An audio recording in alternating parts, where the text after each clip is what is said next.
Hello everyone, welcome back to the channel. I'm Tom Worth Jr. and wanted to talk a little bit about Trump's likely upcoming pardon or something of Ghislaine Maxwell.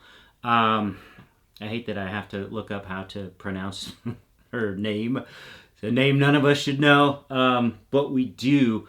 Of course, if Trump found himself in a situation where Hillary Clinton or Barack Obama or Joe Biden or Hunter Biden were in prison for 20 years for doing things to minors.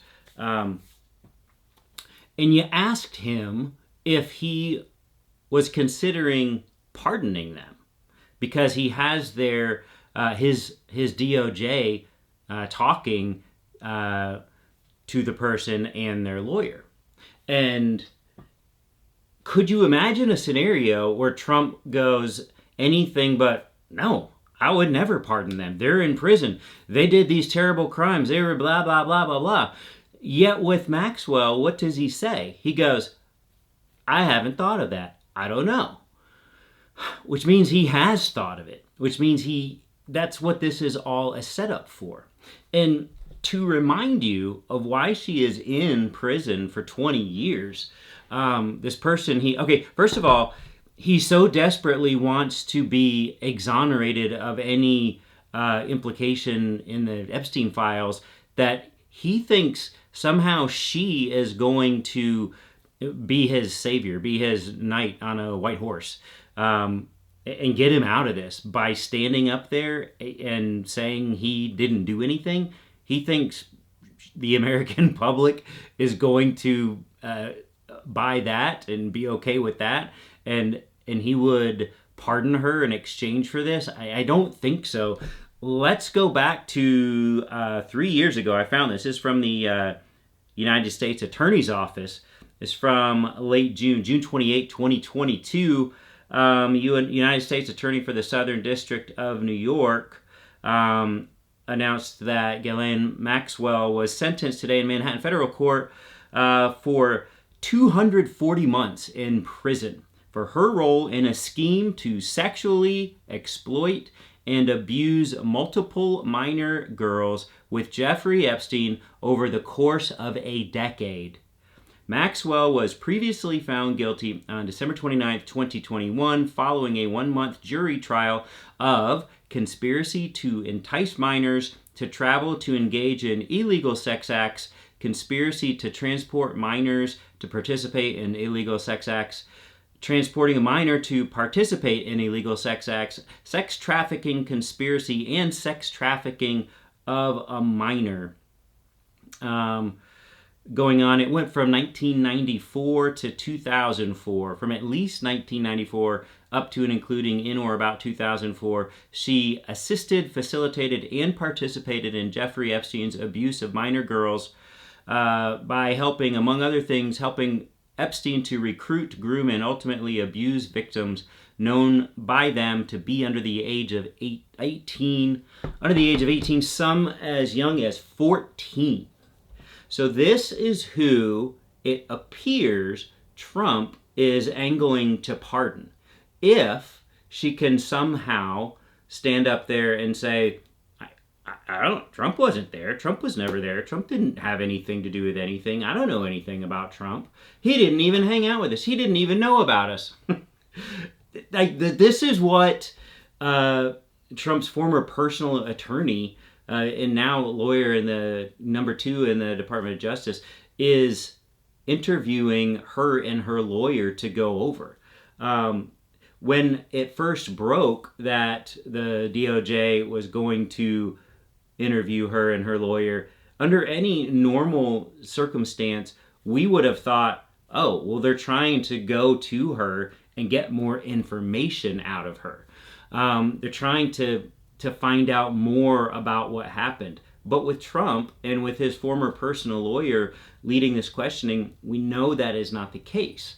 And we know from her lawyer's statements after the meeting, the first meeting, nothing but glowing things to say about Trump and Trump's attorney and how helpful it all was, and how she spoke truthfully about everything, and it didn't plead the fifth or anything. So this is all setting up for her to be able to say Trump had nothing to do with anything. But will his base, like, what are they going to do when he pardons her? Or is he going to pardon her? Is he going to promise to pardon her once he's out of office? I don't know. But it's certainly setting up to be some sort of another situation where you do this for me, I'll do that for you. Just like Zelensky, hey, you stand up here next to me and say I didn't do anything wrong on the phone call, and maybe I'll help you if I'm elected president. This is all he ever does, and this is, I think, why some of us get so upset about the people who voted for Trump. Our friends, our family, coworkers, whatever it is, people that go to church with us, or you think they know what we know. The problem is they don't, because of what they watch. And a case in point is Trump being on camera with Jerome Powell yesterday. And yes, Jerome Powell stood up to him and fact-checked him. But do you think that most of the Trump people actually saw the whole interaction? Or did they just see the part where Trump is saying, hey, you've overrun by 3.1 billion now, not 2.6 or 2.7, and this came from your people? Like, that's what Fox does. They would just show that first part of the clip. They wouldn't show the pushback, the fact-checking, the standing up, the calling out of the lie. So the problem is with these people, they're not seeing the full story. When I'm talking to my parents at the lake last weekend, and again, it gets heated, and I can't believe what they don't know, what they haven't seen, what they haven't heard. It is shocking, the things that they just don't know. It seems common knowledge for us, and that's part. It's a shame, because it's part of why we think some people are so despicable for supporting him. I'm not saying they don't know anything. Of course they know a lot, but they don't know everything that we know. And that's a real problem. But it's not one we can solve here on a video. What we can do is talk to our parents, talk to our coworkers, talk to our church goers, and say, are you really going to believe this convicted accomplice to a sex predator who is trafficking in 14-year-old girls? Is that the person that you want your president to be aligned with? Is that the person you want him coming out and supporting him? Because I know Barack Obama or George W. Bush, they wouldn't want anything to do with someone like Maxwell. They certainly wouldn't be looking to her to exonerate them of any wrongdoing. And that's where this is headed. And I'm not really that bothered by it, because I think, like the rest of this whole Epstein affair, it's just going to continue blowing up in his face. And that's what we have to look forward to. So that's it for today. If you liked the video, give it a like. Give me a subscribe if you are so inclined. And I am heading to Austin for the weekend tomorrow with my wife and daughter and Bear the dog, Bear the golden retriever. Just a fun getaway. Love getting down to Austin.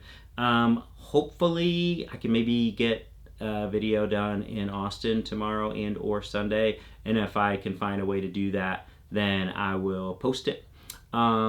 If not, we'll talk to you Monday, but hopefully this weekend. All right. We'll see you. Bye.